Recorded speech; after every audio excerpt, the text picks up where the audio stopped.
Hearts, as many people will already know, is a series of adventure/RPG games that sprung from a collaboration between Square Enix and Disney Interactive. It features the story of a boy called Sora, wielder of the magical Keyblade, travelling through a variety of Disney and Final Fantasy-inspired worlds in search of his friends. Yeah, look, I gotta say that Kingdom Hearts was probably my favourite game on the PS2, but we are not here to talk about gaming, we're here to talk about manga. Well, yeah, I know, but given that Kingdom Hearts Chain of Memories is an adaptation of the game of the same name that came between Kingdom Hearts 1 and 2, there's no way to avoid giving it a mention.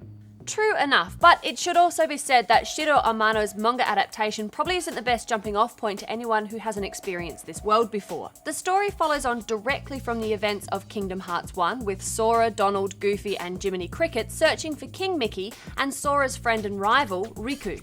So yeah, if you haven't played the previous game or read the previous manga version, then elements of this are probably going to be a bit confusing to you. I mean, for one thing, you'll be wondering when Mickey got crowned. In any case, the group of friends end up trapped inside a place called Castle Oblivion with their memories wiped.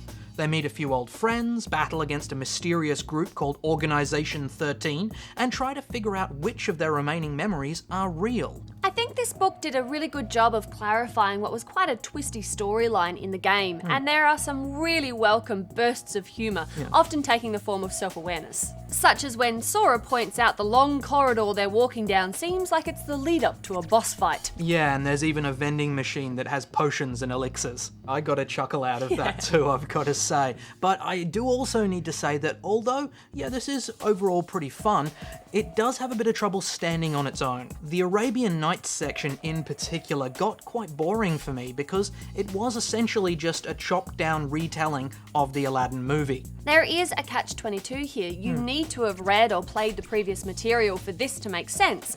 But if you have, you may not feel like there's enough in here that's fresh.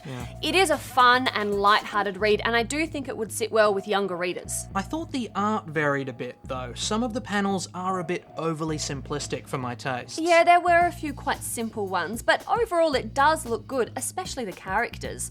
They all have that really classic Disney and Square Enix look, and it did make me want to play the games again. I'm going to give this one a borrow. Yeah, look, it's certainly not a bad read, and I don't want to give the impression that it is, because I did enjoy it.